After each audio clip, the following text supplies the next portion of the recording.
Paper number 2 question number 7 true false. अगर question क्या दिया है कि 3 + 2√5 इज एन ब्लैंक नंबर। कौन सा नंबर है? तो हमें पता है ये जो नंबर है वो क्या इरेशनल नंबर है। क्या है वो? इरेशनल नंबर है। पर कैसे इरेशनल नंबर है उसको देखते हैं। हमने लिखा 3 + 2√5 is equal to p upon q. देखो रेशनल नंबर जो होता है वो p अपॉन क्यू के फॉर्म में होता है। ठीक है, तो क्या हो जाएगा, ये 3 इक्वल टू उस तरफ जाएगा तो 2√5 is equal to p upon q -3। Okay, तो यहाँ क्वेश्चन में क्रॉस मल्टीप्लाई करेंगे तो क्या होगा 2√5 is equal to p -3q upon q. अब यहाँ पे 2√5, ये 2 जो है √5 का मल्टीप्लाई में इक्वल टू इस तरफ भेजोगे तो क्या होगा, डिवाइड के अंदर हो जाएगा।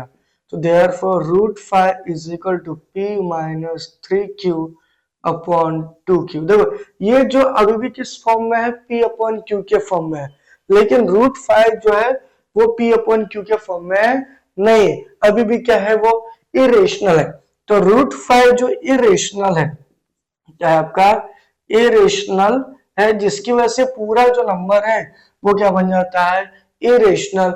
इसलिए हमारा इस आंसर में क्या आएगा, इस फिल इन द ब्लैंक्स के अंदर, इस फिल इन द ब्लैंक्स के अंदर जो है इरेशनल नंबर आएगा। Okay, question number 7। सॉरी मैंने स्टार्टिंग में बोला कि ट्रू फॉल्स है, लेकिन ये ट्रू फॉल्स नहीं है, ये आपका गिवन है फिल इन द ब्लैंक्स के अंदर। ठीक है, चलिए नाउ जो है क्वेश्चन नंबर 8 की बात कर लेते हैं। क्वेश्चन नंबर 8 क्या है आपके पास? तो हमारे पास जो क्वेश्चन नंबर 8 है कि the sum of zeros of the polynomial. 8 क्या है? सम ऑफ जीरो पूछा है। ठीक है, क्या लिखा है? The sum of zero, the sum of zeros of the polynomial okay 4x square minus 3x minus 7 is। ठीक है, तो देखो the sum of zeros of the polynomial, तो पॉलिनोमियल की जो सम है, ठीक है, सम ऑफ जीरोस क्या है, 4x square minus 3x minus 7, क्या हो जाएगा? तो देखो हमको पता है सम ऑफ जीरो क्या होता है, तो सम ऑफ जीरो, तो सम ऑफ जीरोस जो है वो क्या कहते हैं, alpha plus beta is equal to क्या, तो माइनस बी अपॉन ए। क्या होगा, माइनस बी अपॉन ए।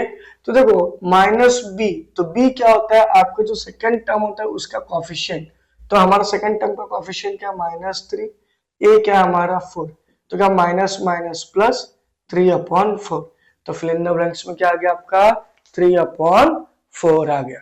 ठीक है, चलिए नेक्स्ट क्वेश्चन की बात कर लेते हैं। नेक्स्ट क्वेश्चन जो है आपका, ठीक है, 9 नंबर का, क्या बोला है कि 9 नंबर है द प्रोबेबिलिटी, क्या है, द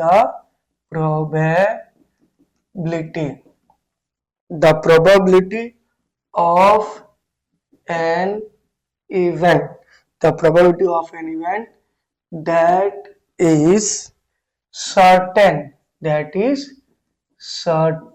to happen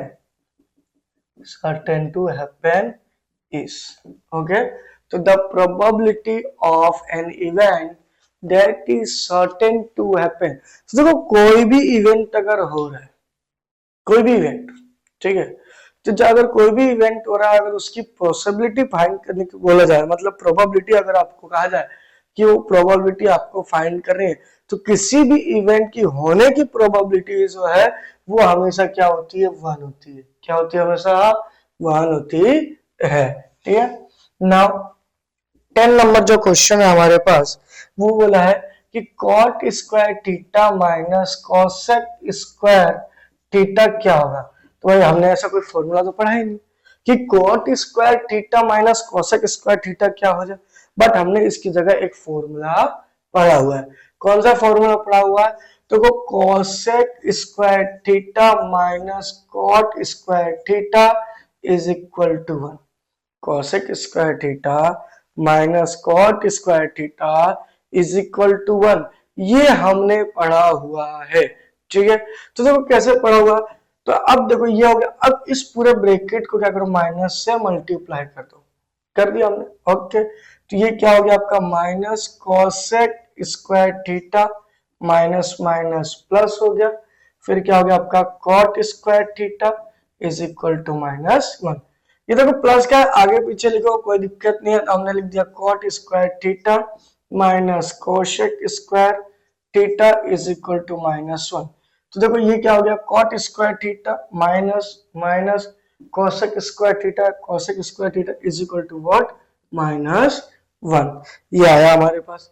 नाउ इसके बाद क्या है, 11 नंबर का एक क्वेश्चन है हमारे पास, कि उन्होंने कहा कि 11 नंबर क्वेश्चन में देखिए 11 नंबर का क्वेश्चन जो है सर्कल से रिलेटेड है, ठीक है। तो उन्होंने बोला है कि अ लाइन, कोई भी एक लाइन है, a line intersecting a line intersecting a circle at two distinct point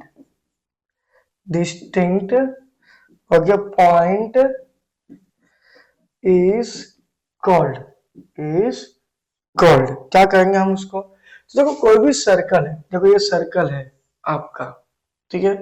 अब इस सर्कल पे कोई एक लाइन आती है, वो क्या करती है, सर्कल को दो अलग अलग पॉइंट में डिवाइड करती है। सपोज ये एक लाइन गई, तो पहले यहाँ पे डिवाइड किया, तो इस लाइन को हम क्या कहते हैं, हम इस लाइन को कहते हैं सीकेंट। क्या कहते हैं हम इसको, सीकेंट हम कहते हैं। इस लाइन को क्या कहेंगे हम, सीकेंट कहते हैं। तो जो एक सर्कल, ये लिखा ना, अ लाइन इंटरसेक्ट का सर्कल, तो एक लाइन है, उसने क्या किया, एक सर्कल को इंटरसेक्ट किया है, कहां पे, 2 पॉइंट्स पे। कहां पे क्या है, 2 पॉइंट्स को। तो then that is called secant. क्या कहेंगे हम उसको, सीकेंट कहते हैं। चलिए 12 नंबर क्वेश्चन क्या बोला है, कि 12 नंबर क्या है, कि मीन ऑफ द ऑब्जर्वेशन। क्या दिया है, the mean of the observation. देखो लिखा है ना 12 number, the mean of the observation. अब कौन कौन सा ऑब्जर्वेशन का मीन दिया हुआ है, देखो ऑब्जर्वेशन है 7, 8, then x 11 and 14, okay, is x, okay, is x, then x is equal to what, है ना। तो क्या दिया था, मीन ऑफ ऑब्जर्वेशन, ठीक है। तो ऑब्जर्वेशन 7, 8, x 11 और 14 का जो मीन है वो क्या दिया आपको, x दिया। क्या दिया है, x। तो x की वैल्यू फाइंड करनी है, क्या फाइंड करनी है हमको, x की वैल्यू फाइंड करनी है। तो देखो हमको क्या क्या गिवन है वो लिख लो, ठीक है। तो हमको पहले ऑब्जर्वेशन गिवन है, ठीक है। ऑब्जर्वेशन क्या है, 7, 8, x 11 और क्या है आपके पास 14 है। मीन दिया हुआ है आपको, क्या दिया हुआ है आपको, मीन। x बार दिया हुआ है, कितना दिया है आपको, x दिया है, x बार ही x दिया है, ठीक है। मीन का फॉर्मूला लगा हुआ है। मीन क्या होता है, सम ऑफ ऑब्जर्वेशन। क्या होता है, sum of observation, sum of observation upon total number of observation, sum of observation upon total number of observation. तो देखो x bar is equal to क्या होगा, sigma xi upon n। x bar is equal to क्या हो गया, sigma xi upon n। तो sigma xi क्या होगा, 7 plus 8 plus x plus 11 plus 14 upon n कितना हो जाता है, तो नंबर काउंट करो 1 2 3 4 5, तो क्या हो गया आपका 5। x बार की वैल्यू क्या है, x है। अभी क्या करोगे, x ये रहा आपका, ये 5 है, डिवाइड में इक्वल टू किस तरफ जाएगा, तो क्या होगा मल्टीप्लाई में, तो क्या होगा 5x। इन सब का सम करोगे तो कितना आएगा 40 प्लस x अपॉन 5, सॉरी 5 नहीं आएगा, ठीक है। अब ये जो x प्लस पे है ये इक्वल टू किस तरफ जाएगा, तो क्या हो जाएगा आपका 5x minus x is equal to 40। माइनस करेंगे तो माइनस करने पे क्या आएगा आपका 4x इज इक्वल टू 40 आएगा, 4x इज इक्वल टू 40 आएगा। therefore x is equal to क्या आ गया 40 अपॉन 4, तो then x is equal to क्या आएगा 10 आ गया। ठीक है, तो वैल्यू ऑफ x क्या आ गई आपकी 10 आ गई। ठीक है, चलिए अभी ये रहा हमारा क्वेश्चन 7 to 12 जो फिल इन द ब्लैंक्स का था पेपर नंबर 2 के अंदर। अब हम बात करते हैं ट्रू फॉल्स की। ठीक है, ट्रू फॉल्स जो गिवन है हमारे पास और पेपर नंबर 2 में, वो भी चैप्टर से आए हुए हैं। ठीक है, तो देखते हैं कौन सा जो है स्टेटमेंट इनका ट्रू है और कौन सा स्टेटमेंट जो है आपका फॉल्स है। ठीक है, तो कई बार जो चीजें बारीकी से पढ़नी होती है। ठीक है, तो क्या लिखा for any two positive integer. Okay, for any two positive integers a and b HCF AB multiply LCM AB is equal to A multiply B। हो गया, तो ये स्टेटमेंट गिवन है। तो देखो एक्चुअली क्या होता है कि एक फॉर्मूला है ये हमारा कि कोई भी पॉजिटिव इंटीजर दिया हो, ठीक है, तो एलसीएम और एचसीएफ जो दो पॉजिटिव नंबर है उनका एलसीएम और उनके एचसीएफ का प्रोडक्ट जो है उन नंबर के प्रोडक्ट के बराबर होता है। तो ये जो गिवन स्टेटमेंट है ये बिल्कुल क्या है ट्रू है। क्या है ट्रू। चलिए 14 नंबर की बात कर लेते हैं। 14 नंबर क्या है from the given graph okay of y is equal to p of x, okay, the number of zeros of p of x is equal to 2 है ना। ग्राफ आपको गिवन है, ये रहा आपका ग्राफ। ठीक है, यहां से इस तरह से लाइन गई, ये पे ओ। इन्होंने बोला है कि जो हमारे ये जो लाइन है ये क्या P ऑफ x है। क्या है P of x, y is equal to P of x। तो बिल्कुल से इस टाइप के जितने भी ग्राफ है ना उनके जो जीरोस होते हैं, ठीक है, वो जीरोस क्या होता है number of zero P of x 2 ही होता है। कितना होता है P of x is equal to 2। तो दैट्स व्हाई ये जो स्टेटमेंट आते हैं वो क्या हो जाते हैं आपके ट्रू हो जाते हैं। फिर उसके हम बात करते हैं नेक्स्ट क्वेश्चन की। नेक्स्ट क्वेश्चन जो हमारे पास 15 नंबर का जो क्वेश्चन है उसकी हम बात कर लेते हैं कि एक्चुअली 15 नंबर के क्वेश्चन में भी एक ऐसा ही स्टेटमेंट जो हम सॉल्यूशन तो करते लेकिन उस चीजों को किस तरह से जो है ट्रू फॉल्स से पूछा जा सकता है, वो है कि for a given pair of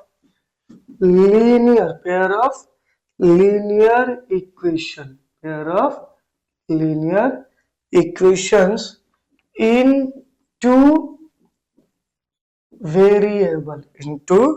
variables if a1 upon a2 is equal to b1 does not equal to b1 upon b2, then the pair of equation is consistent। Okay, ये given, ये स्टेटमेंट गिवन है कि a1 upon a2, देखो ये लिखा है a1 upon a2 does not equal to b1 upon b2, then the pair of equation कैसा हो गया वो कंसिस्टेंट हो गया। लेकिन सुन देखो कंसिस्टेंट होने के लिए क्या जरूरी है, तो कंसिस्टेंट होने के लिए चीज है कि a1 upon a2 is equal to b1 upon b2 and c1 upon c2। ये रियल में जो है वो क्या कंसिस्टेंट के लिए, किसके लिए कंसिस्टेंट। अगर इक्वेशन कंसिस्टेंट है तो उसके जो वेरिएबल्स है वो a1 अपॉन a2 होगा, b1 upon b2 and c1 upon c2, ये तीनों क्या होंगे इक्वल होंगे। क्या होंगे इक्वल, लेकिन जो यहाँ पे स्टेटमेंट गिवन है आपको a1 upon a2 does not equal to b1 upon b2, okay, ये किसके लिए है? तो ये इक्वेशन जो इंटरसेक्टिंग इक्वेशंस हैं उनके लिए ये है। क्या है? a1 upon a2 does not equal to b1 upon b2, ये कंसिस्टेंट के लिए नहीं है, इसलिए जो ये स्टेटमेंट है वो क्या बन जाता है आपका? फॉल्स बन जाता है। क्या बन जाता है? फॉल्स हो जाता है। ठीक है, चलिए नेक्स्ट जो है 16 नंबर का जो क्वेश्चन है ट्रू फॉल्स का, लास्ट क्वेश्चन इस पेपर का जो ट्रू फॉल्स के अंदर क्या बोला है 16 नंबर, तो क्या है कि लिखा कि the sum of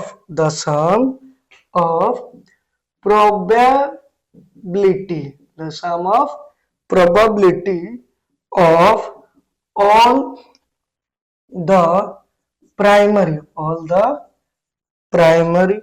then primary and elementary event is 0। तो देखो मैंने पहले भी आपको बताया हुआ है कि अगर कोई भी इवेंट हो रही है उसकी प्रोबेबिलिटी अगर श्योर है तो 1 है, अगर कोई इवेंट हो रही है तो उसकी प्रोबेबिलिटी हमेशा क्या होती है? 1 होती है। लेकिन यहाँ पे क्या दे दिया है? 0 दे दिया है भाई साहब। क्या दे दिया है? 0 दे दिया है कि the sum of probability of all the primary event is 0। ऐसा नहीं होता। क्या अगर आप बात करें कि अगर कोई भी प्रोबेबिलिटी है, ठीक है, वो भी प्राइमरी इवेंट है, कैसा है? प्राइमरी इवेंट है, उसकी प्रोबेबिलिटी हमेशा क्या होगी? 1 होगी।